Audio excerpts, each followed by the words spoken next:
আপনি সেশনটা ওপেন করে ল্যাপটপে দেখেন আর হচ্ছে ফোন সাইলেন্ট করে রাখেন। জাস্ট 2 থেকে 3 ঘন্টা, 2 ঘন্টার বেশি হবে না, আই থিঙ্ক 2 ঘন্টার মধ্যে আমি শেষ করবো। 2 ঘন্টা টাইম, প্লিজ 2টা ঘন্টা সময় একটু এখানে ডিপ সেশনে জয়েন করেন, মনোযোগ দেন, এখানে ফোন সাইলেন্ট করে রাখেন। আর যেটা বলবো যেটা হচ্ছে নোট করার জন্য অবশ্যই পেন এবং আপনি পেপার নিয়ে বসেন, কারণ এখানে অনেকগুলা সেশন আমি বলবো যেগুলো আপনার নোট করা প্রয়োজন। আদারওয়াইজ এই সেশন থেকে আপনি ম্যাক্সিমাম বেনিফিট আপনি এখানে নিতে পারবেন না। তারপর ক্লাসের শেষ পর্যন্ত থাকেন, কারণ এটা খুব জরুরি, কারণ ক্লাসের শেষের দিকে এমন কিছু থাকবে যেটা মানে স্পেশাল গিফট আপনি বলতে পারেন আপনাদের জন্য থাকবে।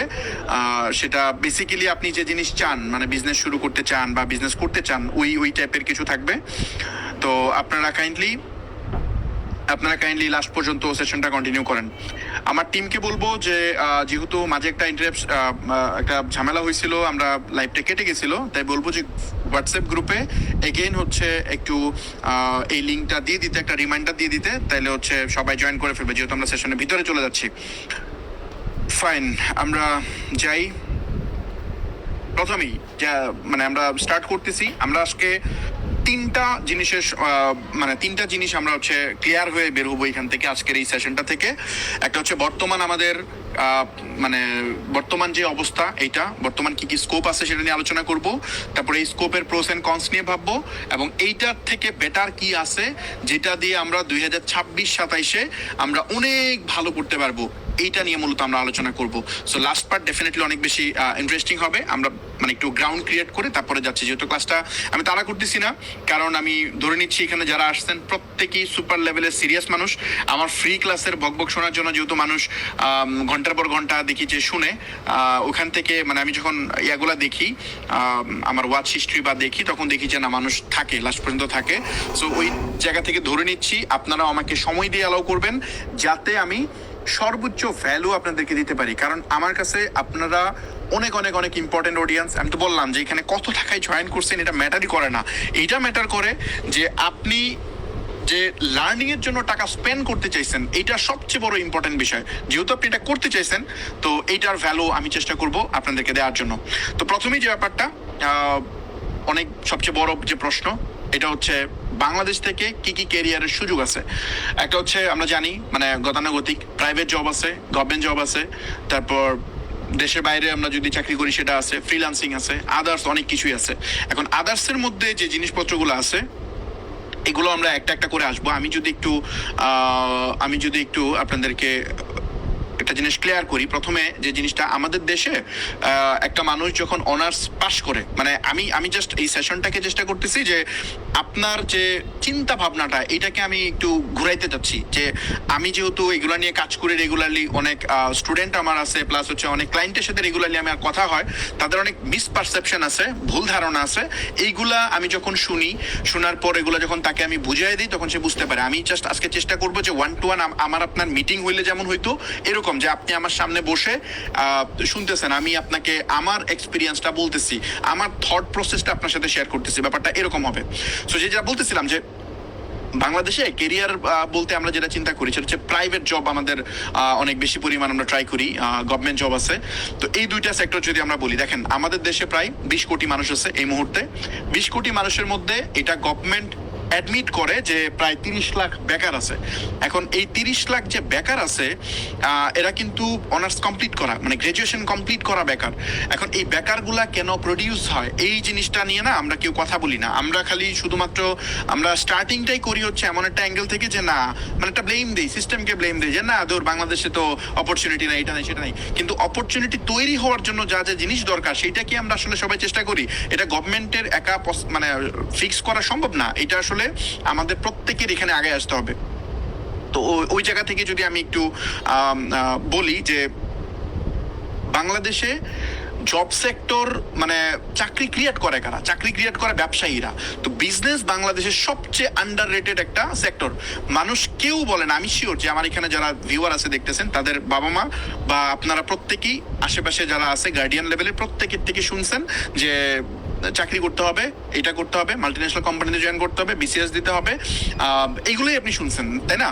তো এই যে জিনিসপত্রগুলো শুনে আমরা বড় হয়েছি, আমাদের মাইন্ডসেট ওইভাবে ডেভেলপ হয়েছে, যার ফলে আমরা মানে ব্যবসার দিকে যাই নাই, বা যারা গেছে তাদেরকে আমরা টেনে মানে ডিমোটিভেট করছি, তারা টেনে এসে নিয়ে আসার চেষ্টা করছি। তো এইটা করার ফলে দেখেন এই একটা জায়গায় মানে ভুল করার কারণে পুরো সেক্টরটা ঝামেলা। কারণ জব ক্রিয়েট করে ব্যবসায়ীরা, যদি আপনি ব্যবসায়ী না ক্রিয়েট হইতে দেন তাহলে জব কিভাবে ক্রিয়েট হবে? এটা কি সম্ভব? এটা তো সম্ভব না। আমার ক্ষেত্রে আপনি চিন্তা করেন, আমি যদি এখন একটা চাকরি করতাম, হ্যাঁ আমি একটা হয়তো ভালো চাকরি করতে পারতাম, হয়তো 2-4 লাখ 5 লাখ টাকা বেতন পাইতাম ম্যাক্সিমাম যদি পাইতাম, আর যদি আন্ডার পারফর্মের কথা বলি 30-40 হাজার হয়তো হইতে পারতো। তো এটা হয়তো আমি স্যালারি পাইতাম, বাট আমি স্যালারি পাইলে আমি আমার কেরিয়ারটা ঠিক করতাম। আমার ছোট 2 ভাই থেকে শুরু করে আরো যারা আছে তারা কি করতো, বা এখন যে আমার এখানে প্রায় 100-র বেশি এমপ্লয়ি চাকরি করে, ওদেরকে যে কর্মসংস্থানের ব্যবস্থা করতে পারছি, তারা ইউনিভার্সিটি থেকে বের হয়ে আমার এখানে জয়েন করতে পারছে, এইটা আমি আসলে কিভাবে করতে পারতাম? আমি তো শুধু আমার সমস্যা আমি সমাধান করতাম চাকরির মাধ্যমে। তো আমি চিন্তা করছি যে বিজনেসে যাই, আমারটা সলভ করছি, আমি আমার 2 ভাইয়েরটা সলভ করছি। ইন দ্য মিন টাইম আমি চেষ্টা করছি যে পুরা যে মানে আরো 100 জনেরটা সলভ করতে। আমি তো 100 জন না, আমি তো চাই আরো 10,000 মানুষের সমস্যা সমাধান করতে, তারা যেন তাদের কর্মসংস্থান তৈরিতে যেন আমি হেল্প করতে পারি। এটার জন্য মূলত আমি এই কাজগুলো করি। সো এই জায়গাটাতে আমাদের কাজ করতে হবে। বিজনেসে আমরা মানে ফোকাস করি না, যার ফলে এই সমস্যাটার উৎপত্তি হয়। এখন প্রাইভেট জবের ব্যাপার যেটা বলি, আমাদের দেশে টু বি অনেস্ট প্রাইভেট জবের অবস্থা ভালো না, সামনের দিনগুলোতে আরো খারাপ হবে। কেন খারাপ হবে সেটাতে আমি আসতেছি। বাংলাদেশে এই মুহূর্তে আপনি যদি চিন্তা করেন, বেকার বললাম কত, 30 লাখ বেকার আছে, বাট আমি বলি 30 লাখ বেকার না, আমি বলি এই সংখ্যাটার পরিমাণ হবে আরো মিনিমাম 50 লাখ এখানে যুক্ত হবে। কিভাবে যুক্ত হবে? পাবলিক ইউনিভার্সিটি থেকে বের হয়ে অনেক ছেলেবেলে আছে যারা হচ্ছে গার্মেন্টসে জব করতেছে, হয়তো 15-20 হাজার টাকা বেতন পায়। মানে গার্মেন্টসে বলতে ওয়ার্কার লেভেলে না, সে এতেই কাজ করতেছে, বাট তার স্যালারি লেভেল 15-20 হাজার। বাংলাদেশে যত ভালো ইউনিভার্সিটি থেকে এখন বের হোক, প্রত্যেকের স্যালারি স্টার্টিং মোটামুটি 15-20 হাজারের মধ্যেই হয়, মানে এই রেঞ্জেই হয়। কারো কারো ক্ষেত্রে হয়তো 25 হইতে পারে, যার ভালো লিঙ্ক বা মানে নেটওয়ার্কিং আছে তাদের ক্ষেত্রে। বাট প্রত্যেকের ক্ষেত্রে ম্যাক্সিমাম যে জিনিসটা ঘটে, যে আপনার ওই মানে তার যত টাকার ক্যাপাসিটি তার আছে, যত টাকা তার স্যালারি পাওয়া উচিত, তার থেকে হাফ কম পায়। মানে এই জায়গা থেকে আপনি তাকে তো বলতে পারেন না যে ও আসলে এস্টাবলিশড বা সে আসলে তার কেরিয়ারে সফল হয়ে গেছে। কারণ সে চাকরিটা করতেছে, কারণ তার মানে বেকার থাকার মতো এই মুহূর্তে ওই লাক্সারিটা নাই। তার বাবা তার জন্য ওয়েট করে, তার ফ্যামিলি মেম্বার ওয়েট করে, সে হয়তো বিয়ে করছে, তার এখন মানে বাবা মার থেকে টাকা নিয়ে সংসার চালাইতে এটা মানে সাই ফিল করে, এই জন্য সে চাকরিটা করতেছে। বাট আসলে কিন্তু এই পেইনটা 70-80 লাখ মানুষের। তো এই জন্য আমাদের দেশে আমরা যদি বলি যে প্রাইভেট সেক্টরটা গ্রো করবে, এইটা আমি মনে করি না। প্রাইভেট সেক্টর অনেক খারাপ করবে। আপনি জাস্ট একটু লজিক্যালি চিন্তা করেন, মানে আমি আপনাকে অনেস্ট মানে সিনারিওটা বুঝাতে চাচ্ছি, কারণ আমরাই তো হায়ার করি, তাই না? আমরাই তো হায়ার করি। আমরা যখন চিন্তা করি, যখন কোম্পানি যখন মানে আমি চেষ্টা করি কিভাবে আমার অল্প কিছু টাকা প্রফিট বেশি হবে, এটা আমি চিন্তা করি। এটা আমি না, সব ব্যবসায়ী করে। তো এটার জন্য আমার দেখতে হয় যে এক্সপিরিয়েন্স পিপল দেখতে হয়, নতুনদেরকে হয়তো ওইভাবে সুযোগ দেওয়া হয় না। পাশাপাশি এখন এআই তো অনেক ভয়ানক হয়ে যাচ্ছে, এটা নিয়ে আমরা পরে বিস্তারিত আলোচনা করব। যার ফলে আপনার এই সেক্টরগুলা মানে ছোট হয়ে আসছে। গভর্নমেন্ট জব সেম, হয়তো সব মিলে 15-20 লাখ মানুষ গভর্নমেন্ট জব করতেছে বাংলাদেশে, কিন্তু এখানে গভর্নমেন্টের অনেক জায়গায় দেখা যাচ্ছে খালি হয়ে আছে, কিন্তু এখানে নিয়োগ হচ্ছে না, মানে তারা জয়েন করতেছে না। তো এই জিনিসটা এইভাবে চলবে আপাতত। ওই গভর্নমেন্ট জব এত ইজিলি হচ্ছে না। এইটা বড় হওয়ার মানে আরো যে মানে গ্রো করবে ওই পসিবিলিটিও নাই। দেশের বাইরে এটা অনেক টাকা দরকার, আপনার অনেক টাকা পয়সা খরচ করে আপনাকে যাইতে হবে। তারপর যদি আমি বলি ফ্রিল্যান্সিং, এটা বাংলাদেশে যতটা হাইপুট ছিল, বাট এটা আসলে এরকম না। যদিও এই ফ্রিল্যান্সিং এর মাধ্যমে আমার নিজের ক্যারিয়ার শুরু করা 2013, 14, 15, 16 পর্যন্ত খুব ভালোই চলছিল, বাট তারপর আস্তে আস্তে এটা ফল করা শুরু করছে। এই যে ফল করা শুরু করছে, আমি আপনাদেরকে একটা ডেটা দেখাইতে চাই। আমি জাস্ট একটু স্ক্রিন শেয়ার করছি। যদি আপনি জাস্ট সিম্পলি সার্চ করেন যে ফাইবার মার্কেট ক্যাপ লিখে যদি সার্চ করেন, যেহেতু ওটা মার্কেট প্লেস আছে, ফাইবার মার্কেট ক্যাপ লিখে সার্চ করলে আপনি এখানে যাওয়ার পর একটা জিনিস খেয়াল করেন, হ্যাঁ এটা মার্কেট ক্যাপ খেয়াল করেন। হ্যাঁ এখানে 2021 সালে ছিল $11 বিলিয়ন, $11.5 বিলিয়ন। তারপরে দেখেন এটা ড্রপ হওয়া স্টার্ট। হ্যাঁ এটা ড্রপ হইতে হইতে আপনি খেয়াল করেন এখন কত, এখন চলতেছে রাইট নাও 0.35 বিলিয়ন, মানে $350 মিলিয়ন, যেটা $11.5 বিলিয়ন ছিল, যেখানে $11 বিলিয়ন বেশি এটা ভ্যানিশ হয়ে গেছে, গায়েব হয়ে গেছে। এখন আপনি বলবেন যে এটা মনে হয় ফাইবার একা, আপওয়ার্ক মনে হয় ভালো। নো, আপওয়ার্কের সেম অবস্থা। আপনি আপওয়ার্কে যান, আপনি একই অবস্থা দেখবেন। এই যে এখানে যান, দেন সেম, এই দেখছেন ওই টাইমটাতে পিক, 8.5 বিলিয়ন পর্যন্ত গেছিল, এবং আপনি এইখানে যায় দেখেন অবস্থা কই গেছে এখন 1 বিলিয়ন। মানে সব কয়টা প্ল্যাটফর্ম প্রায় 10 গুণ নিচে ড্রপ হয়েছে। এখন এটা কেন হয়েছে বলেন? এটা হয়েছে কেন? কারণ হচ্ছে এআই এত বেশি মানে আগাচ্ছে, এত দ্রুত গ্রো করতেছে, যার ফলে আপনার এখানে পসিবল না, মানে এআই এত ফাস্টার যাচ্ছে যে বাংলাদেশ এবং হচ্ছে আপনি সাবকন্টিনেন্টে যদি আপনি চিন্তা করেন, আমাদের দেশে কিন্তু ফ্রিল্যান্সার যারা, তারা কিন্তু এটা সত্য কথা যে মিড লেভেল এবং হচ্ছে এন্ট্রি লেভেল ফ্রিল্যান্সারের পরিমাণটা অনেক বেশি এই মানে সাউথ ইস্ট সাউথ এশিয়াতে যে কান্ট্রিগুলো আছে সবগুলাতে, পাকিস্তান, ইন্ডিয়া, বাংলাদেশ, এগুলাতে। তো এই যে মিড লেভেল এবং এন্ট্রি লেভেল জব, এগুলো তো এআই সব খাই ফেলছে। যেমন আমি একটু আগে মজার ব্যাপার, আমি যে এখানে লাইভ যেহেতু করবো, আমার তো প্রিপারেশন ছিল না। দেখেন আমি একটু আগে জাস্ট হচ্ছে চিন্তা করছি যে আমার লাইভ যেহেতু করতে হবে, আমি কিন্তু এআই দিয়ে ইনস্ট্যান্ট একটা প্রম্পট দিয়ে আমি কিন্তু এটা থাম্বনেল বানাই ফেলছি। দেখেন আমার প্রবলেম সলভ। এটা কিন্তু বানাইতে কি হইতো, আমার $10 খরচ হইতো, আমি নিজে একটা প্রম্পট পাই না, ইনস্ট্যান্ট এটা সলভ করে আমি কিন্তু ইউজ করে ফেলছি। তো এই সেম ঘটনা সবাই করতেছে। এই যে আমি নিজেই তো এটা করতাম, তাই না? এজ এ ক্রিয়েটর আমি তো এটা এখন ফাইবারে গিয়ে $5 দিয়ে একটা ফ্রিল্যান্সার হায়ার করে এটা করতাম, বা $10 একটা ফ্রিল্যান্সার হায়ার করে করতাম। দেখেন একটা সিঙ্গেল প্রম্পটে হয়ে গেছে। তো এই সব কারণে ফ্রিল্যান্সিং সেক্টর অনেক খারাপ করতেছে, সামনের দিনগুলোতে এটা আরো অনেক বেশি খারাপ করবে। তো ফ্রিল্যান্সিং হচ্ছে না। তারপরে আমি যদি আদার্স কিছু অপরচুনিটি বলি বাংলাদেশে আর কি করা যায়, যেমন কন্টেন্ট ক্রিয়েশন অনেকেই চেষ্টা করছে যে না আমি কন্টেন্ট বানাবো। দেখেন কন্টেন্ট ক্রিয়েটর এটা সবাই হইতে পারবে না, এটা খুব কঠিন কাজ। এটা যদি হইতে পারে তাহলে ওটা অনেক ভালো, কিন্তু হওয়াটা ভেরি টাফ। আর যদি কেউ বলে মনিটাইজেশন মানে অ্যাড দেখে যে টাকা আসবে এটা দিয়ে আমি ইনকাম করবো, না রে ভাই, এটা সম্ভব না। আপনি অ্যাড দেখে টাকা দিয়ে যে ইনকাম করবেন, যেমন আমার ধরেন আমার ফেসবুকে তো কত মনে হয় 6 লাখের উপরে ফলোয়ার আছে, আমার ভিডিও তো অনেক ভিউ হয়, মিলিয়ন ভিউ হয়। তো আমি কিন্তু ওটা মনিটাইজেশন অফ করে রাখছি, কারণ মনিটাইজেশন এটা অন করলেই লাভ কি, 1 মিলিয়ন ভিউ হইলে আপনি কত মনে হয় সম্ভবত এখন কয়েক ডলার পাওয়া যায়। আমি ফেসবুকেরটা জানি না, আমি নিজে যেহেতু চালাই না, বাট আমার যারা সার্কেল আছে তাদের থেকে শুনি এমন হয় যে আপনার মানে 10 মিলিয়ন ভিউ হইলেও নাকি সে $100 আশেপাশেও পায় না। তো 10 মিলিয়ন ভিউ আপনার কয়টা ভিডিও যাবে বলেন? এটা কি সম্ভব? সো এই সেক্টরটা মারাত্মক লেভেলে গ্রো করতেছে। আর এআই এখানেও ঝামেলা করছে, কারণ হচ্ছে এআই দিয়ে অনেক কন্টেন্ট প্রডিউস হচ্ছে, এগুলো ভাইরাল হচ্ছে, মানুষ দেখতেছে। সো মানে হিউম্যান এফোর্ট এখানে কমে যাচ্ছে আলটিমেটলি। তারপর আমি যদি বলি যে মানে কন্টেন্ট ক্রিয়েশন এত অ্যাভেলেবেল হয়েছে, এত বেশি পরিমাণ মানুষ ট্রাই করছে যে এখানে মানে সিপিএম অনেক কমে গেছে, মানে এর জন্য যারা পাচ্ছে আর কি। অ্যাড প্লেস হচ্ছে আলটিমেটলি হচ্ছে না। আর ফেসবুক কোয়ালিটিফুল ভিডিওগুলো যদি আপনি প্রডিউস করতে পারেন, যেটা অনেক মানে এফোর্ট দেওয়া দরকার, ওই রকম সেট আপ করে যখন আপনি ভিডিও বানাবেন, তখন আপনি হয়তো এখানে কেরিয়ার বিল্ড করতে পারবেন, বাট এটা কত মানুষ করতে পারবে? তো এই জন্য ওইটাও আসলে আলটিমেট না, ওইটাও হয়ে ওঠে না। ওই আপনার যেটা বলতেছি কন্টেন্ট ক্রিয়েশন, এটা অনেক কঠিন কাজ, মানে যে উপরে যেগুলো বলছি এত চাকরি পাওয়া ইজি, ওইটা অনেক কঠিন কাজ।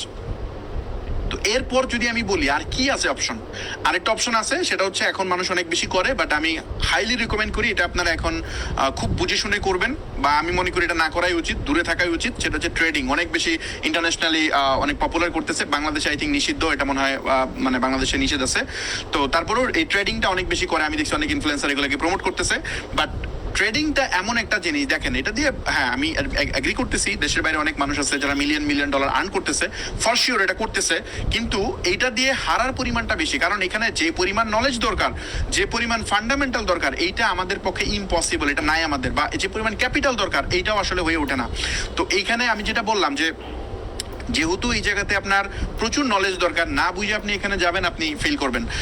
দেখেন ব্যবসাও যদি আপনি না বুঝা করেন, মানে আন্দার বাহার খেলেন, ব্যবসার মধ্যেও যদি জাস্ট আমি ট্রাই মারলাম, তাহলে আপনি এটাও জুয়া খেলতেছেন। এটাকে মানে জুয়া মানে যে আপনার বিভিন্ন সাইটে গিয়ে জুয়া খেলতে হবে, বা মানে বিভিন্ন জায়গায় যে জুয়া খেলতে হবে, নো, জুয়া খেলার ফরমেশন এটা না। জুয়া খেলার মানে হচ্ছে আপনি না বুঝা যে কাজ করতেছেন, মানে যেখানে আপনার নিয়ন্ত্রণ নাই, ওইটাকে আমি বলতেছি জুয়া খেলা। তো ওইটা আপনি করা যাবে না। এই জিনিস যদি আপনি করেন, তাহলে আলটিমেটলি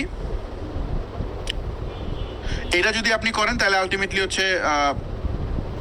আপনি অনেক সাফার করবেন। একটা মিনিট, জাস্ট আমি একটু ক্রস চেক করে নিই, দেখা যাচ্ছে কিনা।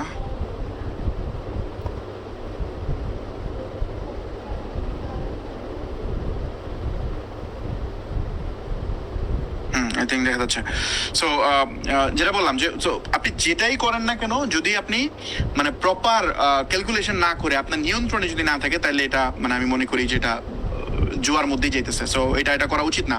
তো তাহলে অপশনটা কি আছে দেখেন, আর কি অপশন আছে আমাদের দেশে? তাহলে মানে আর কিভাবে আমরা আগাইতে পারবো? আগানোর টু বি অনেস্ট খুব যে বেশি অপশন আছে তা নাই, কারণ প্রাইভেট জব আপনি জানেন যে জবের পরিমাণ আরো কমতেছে, কারণ এআই এত বেশি পরিমাণ ডেসপারেটলি গ্রো করতেছে। এটা মানে মেটা 10,000 এমপ্লয়ি ছাঁটাই করতেছে, অ্যামাজন এমপ্লয়ি ছাঁটাই করতেছে, আলিবাবা এমপ্লয়ি ছাঁটাই করতেছে। এগুলা তো আমরা কমন খবর, তাই না? আমরা জানি এটা যে এই কোম্পানিগুলা এমপ্লয়ি ছাঁটাই করতেছে। কিন্তু বাংলাদেশের একটা কোম্পানি, আপনি যদি এখানে সার্চ করেন, কালকে মনে হয় আমি মানে সম্ভবত এই যে কালের কণ্ঠতে নিউজ, এই যে কালের কণ্ঠ নিউজ, আমিও 10,000 এমপ্লয়ি ছাঁটাই করবো। হ্যাঁ, ইনি কিন্তু খুবই বড় একজন ব্যবসায়ী, ওনার প্রায় 75,000-এর বেশি এমপ্লয়ি আছে, তার মধ্যে 10,000 উনি ছাঁটাই করে দিবে। যে এখানে দুইটা নিউজ আছে। তো এটা কিন্তু শকিং নিউজ। এটা কেন করতেছে? যে এখানে কিন্তু মেনশন করছে, এই যে এখানে কোনো একটা জায়গায় মেনশন করছে উনি এআই এর জন্য এটা করতেছে। মোস্ট প্রবাবলি এখানে কোনো একটা জায়গায় এখানে এই যে এআই দেখছেন, কৃত্রিম বুদ্ধিমত্তা বা এআই এর জন্য মানে করতেছে। এটা নিয়ে মোটামুটি অনেক অনেক নিউজ টিউজ হয়েছে। সো এই যে এআই এর জন্য এত বেশি পরিমাণ মানুষ ছাঁটাই করতেছে, তাহলে অপরচুনিটিটা কি আছে, অপশনটা কি আছে? বিশ্বাস করেন আমরা খুব ভয়ানক সময় আছি, মানে একদম ভয়ানক টাইমে আছি। কেন আমি এটা বলতেছি? দেখেন, যখন 100 বছর আগে শিল্প বিপ্লব হয়, তখন মানুষ কি করতো? মানে প্রথমে তাঁতিরা দেখা যেত যে আপনার হাত দিয়ে ওই সুতা দিয়ে হচ্ছে আপনার কাপড় বুনতো। তো ওরা এটাই করতেছিল। হঠাৎ করে যখন মেশিন আইসা এটাকে রিপ্লেস করা শুরু করে, যে 100 জন মানুষ যা করে একটা মেশিন তার চেয়ে অনেক বেশি পরিমাণ কাজ করে ফেলে, এটা যখন মানে সম্ভব হওয়া শুরু করছিল, তখন অনেকেই কিন্তু এটাকে উড়াই দিছে, আরে মেশিন টেশিন হবে কিনা। কিন্তু দেখেন আলটিমেটলি ওই মেশিন কিন্তু সবাইকে রিপ্লেস করে ফেলছে। আপনি খেয়াল করেন, মেশিন কিন্তু সবাই রিপ্লেস করে ফেলছে। বাংলাদেশে যে গার্মেন্টস সেক্টর দাঁড়ায় গেছে, এটা কিন্তু পুরাটাই মেশিন দিয়ে চলে, তার দিয়ে চলে না। তার শিল্প ভ্যানিশ হয়ে গেছে বাংলাদেশ থেকে। সো এইখানে যারা এই যে মানে লাখ লাখ মানুষ এই সেক্টর থেকে তাদের যে রুজি আয় করতো, এইটা কিন্তু বন্ধ হয়ে গেছে। এবং আপনি খেয়াল করবেন, যারা তাঁতি ছিল তাদের বংশধর থেকে শুরু করে বা তারা নিজেরা কিন্তু খুব খারাপভাবে তাদের জীবনটা কাটাই গেছে। মানে তারা কিন্তু তাদের লাইফে ভালো করতে পারে নাই, তাদের আরামের জীবনটা ইনস্ট্যান্ট হেল হয়ে গেছে। কেন হয়েছে? কারণ মেশিন তাদের সাথে ফাইট করতেছে। একটা মানুষ কেমনে মেশিনের সাথে পারে? এটা কি সম্ভব নাকি? একটা মানুষ তো মেশিনের সাথে পারবে না। সো এই কারণে দেখা গেছে যে এখানে আপনার ওদের জীবন খুব কষ্টভাবে গেছে, এবং ওদের যে বাচ্চা ছেলেপেলে ছিল বা তাদের বংশধর, এরাও অনেক কষ্ট করে গেছে। বাট এখন দেখেন, গার্মেন্টস একটা বিগ সেক্টর, বাংলাদেশে 50 লাখের বেশি মানুষ এই গার্মেন্টস সেক্টরে কাজ করতেছে। এটা কিভাবে হয়েছে? মানুষ এটা অ্যাডাপ্ট করছে, মানুষ গার্মেন্টস শিখছে, মেশিন কেমনে চালাতে হয় জানছে, তারপর এখানে নতুন একটা কর্মসংস্থান তৈরি হয়েছে। সেম ঘটনা এআই এখন মার্কেটে যেটা করতেছে, সেটা হচ্ছে নতুন শিল্প বিপ্লব আনতেছে। 100 বছর পর এটা ঘটে, এই সেম ঘটনা এখন ঘটতেছে। আমরা এটা সামহাও, এটা আমাদের ব্যাড লাক, আমরা এটার সম্মুখীন হয়ে গেছি। জাস্ট ভাবেন 2022 সালে এআই কই ছিল, চ্যাট জিপিটি কোথায় ছিল, আজকের দিনে কোথায়? এটা চিন্তা করা যায়। সব কিছু করতে পারে। কপিরাইটিং মানে instant, chat GPT Claude insane লেভেলে কাজ করে। মানে ক্লড কোড ডেভেলপার, মানে ক্লড কোড এখন এই মুহূর্তে ইন্টারন্যাশনাল যত কোম্পানি আছে, আপনি ফেসবুক বলেন, মাইক্রোসফট বলেন, এদের মতো কোম্পানি অলমোস্ট 80% কোড এই এআই দিয়ে লিখতেছে। তো আপনি বুঝতেছেন ঘটনাটা। তো 80% কোড যদি ওখান দিয়ে লেখে, তাহলে আমরা ছোটখাটো সফটওয়্যার, মানে আমাদের তো ওটা দিয়ে আরো বেশি লেখা উচিত। এন্টারপ্রাইজ গ্রেডের সফটওয়্যারে কোড যদি এআই দিয়ে লেখা যায়, তাহলে অবশ্যই এআই, মানে আমি বলতেছি না যে সফটওয়্যার ইঞ্জিনিয়ারের ডিমান্ড শেষ হয়ে যাবে, বাট সফটওয়্যার ইঞ্জিনিয়ার ডিমান্ড থাকবে। আগে লাগতো 50 জন, এখন লাগবে 1 জন।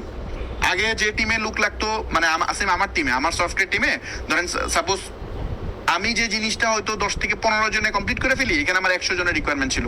কিভাবে পারতেছি? আমি সাবস্ক্রিপশন দিচ্ছি সবাইকে, ক্লডের আমি ম্যাক্স প্ল্যান কিনে দিয়ে দিচ্ছি, ওখান থেকে চলতেছে।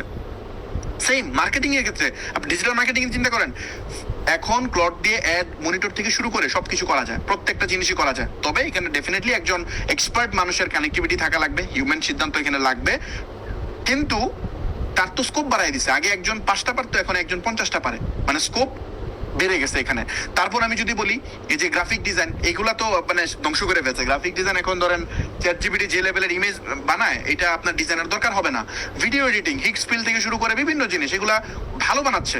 যার ফলে এই সেক্টরগুলো আপনি যেগুলো কল্পনা করতেছেন, এই সেক্টরগুলো কিন্তু মানে চিন্তার চেয়ে দ্রুত এআই এখানে এগুলাকে এলিমিনেট করে ফেলতেছে। যার ফলে আমি দেখালাম একটু আগে, আপওয়ার্ক এবং ফাইবার এই চক্করে পড়েই এই মার্কেট থেকে আউট হচ্ছে। এখন এমন এক যুগ চলতেছে, একজন ব্যক্তি একটা $1 বিলিয়ন কোম্পানি দাঁড়া করায় ফেলছে, অলরেডি দাঁড়া করায় ফেলছে একজন ব্যক্তি। এটা কিন্তু আমরা কল্পনা করতে পারতাম না, বুঝতেছেন? যেখানে আমরা মনে করতাম যে $1 বিলিয়ন একটা কোম্পানি হইতে হইলে এখানে আপনার না হইলেও তো 1000 এমপ্লয়ি কাজ করতে হবে, সেখানে এখন একজন ব্যক্তি এটা পারে, কারণ সে এজেন্ট দিয়ে কাজ করতেছে। আমি আমার লাইফে আমি এখন যেটা করি, আমি আমার এখন সারাক্ষণ কাজ কি জানেন? আমার সারাক্ষণ কাজ হচ্ছে এআই চালানো। টু বি অনেস্ট, আমার সারাক্ষণ এখন একটাই কাজ, এআই চালানো। জানেন এখানে আছে কিনা, আমি জাস্ট একটা জিনিস আপনাদেরকে একটু দেখাইতে চাই। আই হোপ আসছে ইনসাইট। আমি জাস্ট একটু ইনসাইটটা একটু দেখাই।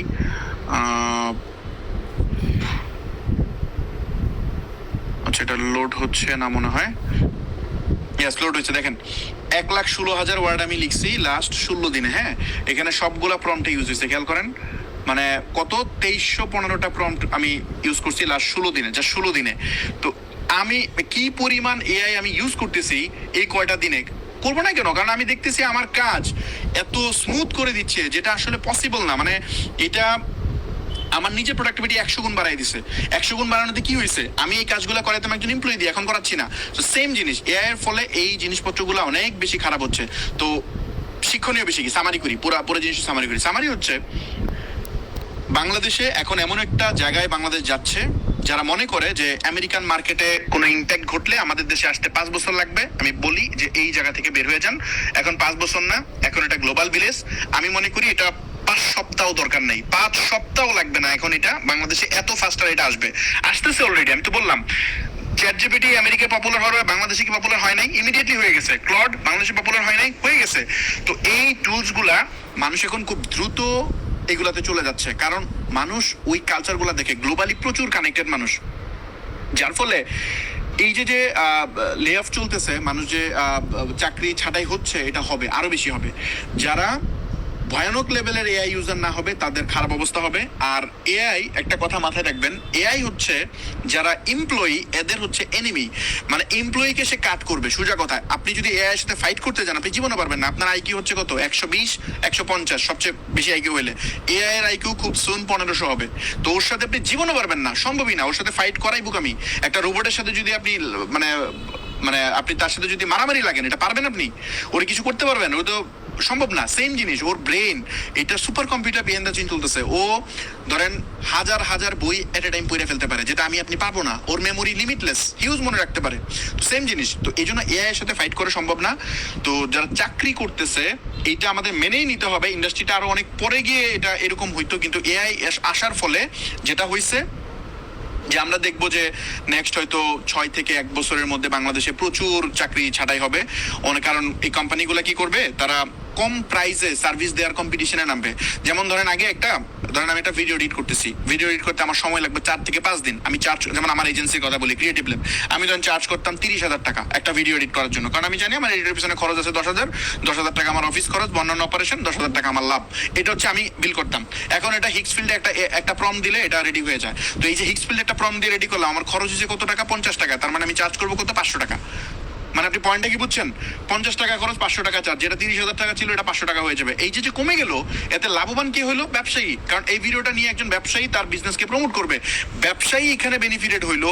বাট এমপ্লয়ি লেভেলে এখানে ইম্প্যাক্ট মানে পড়তেছে, কারণ এটা হিউম্যান দিয়ে আর করাবে না। হিউম্যান দিয়ে করাইলে কোয়ালিটি একটু বেটার হইতো, কিন্তু 30,000 ভার্সেস 500 মানে সিগনিফিকেন্ট গ্যাপ না? এই দেখেন, আমি যে একটু আগে যেটা দেখালাম, থাম্বনেলটা বানাইলাম, এই থাম্বনেলটা আমি কাউকে দিয়ে বানাইলে 1500-1000 টাকা চার্জ করতো, বাট আমি বানাই ফেলছি একটা প্রম্পট দিয়া। হ্যাঁ ঠিক আছে, একজন ডিজাইনার বানালে আরো ভালো হইতো, আমি মানে নিচ্ছি, কিন্তু আমার তো ভালো দরকার নেই, আমার এটা দিয়ে হয়ে যাচ্ছে, তাই না? তো এই সেম ঘটনাটা ঘটবে। আপনারা ইমেল কি দিয়ে লেখেন? ডেফিনেটলি এআই দিয়ে লিখেন। তো এই জায়গাগুলোর কারণে আমরা দেখবো মার্কেটে ভয়ানক লেভেলের কিছু চাকরি ছাঁটাই হবে এখানে। এই জন্য প্রাইভেট জব যারা করতেছে, যারা স্টুডেন্ট আছেন, তাদের ক্ষেত্রে আমি বলতে চাই, স্টুডেন্ট বা বেকার আছেন, যারা চাকরি খুঁজতেছেন, তাদের ক্ষেত্রে এটা খুবই খুবই খুবই সিগনিফিক্যান্ট মেসেজ। দেখেন ভাই, যদি আপনি মনে করেন যে ইজিলি আগের মতো চাকরিটা আমার হয়ে যাবে, এটা হবে না। কারণ যাদের চাকরি অলরেডি আছে, ওইখান থেকেই কোম্পানিগুলো ছাঁটাই করবে, ওইখান থেকে অটোমেশন করবে। আমি আমার কোম্পানিতে করতেছি, আমি দেখতেছি বাকিরা করতেছে, যেহেতু অনেক মানে বিজনেস ওনারের সাথে আমার পরিচয় আছে, দেখতেছি সবাই করতেছে। আমার এন্টায়ার কল সিস্টেম আমি বন্ধ করে দিছি। কল সিস্টেম মানে কল সেন্টার, যেখানে মানে 100-র মতো মানুষ মানে শুধু কল সেন্টারে কাজ করতো, এটা বাদ। কারণ এআই কল দিয়ে এখন অর্ডার কনফার্ম করে, দরকার নাই। তো আপনি বুঝতেছেন, এইটার জন্য সারা বাংলাদেশে কি পরিমাণ মানুষ কল সেন্টারে চাকরি করে সব বাদ হয়ে যাবে। এআই সম্পূর্ণ এটা রিপ্লেস করে ফেলতেছে, একদম হিউম্যানের সাথে কথা বলে এটা অর্ডার মানে কনফার্ম করতেছে, অর্ডার ক্যান্সেল করতে। আমি দেখাবো একটু পরে। তো এই জিনিসগুলো এখানে ঘটতেছে। তারপর আমি যদি বলি যে যারা প্রাইভেট বা পাবলিক যারা চাকরি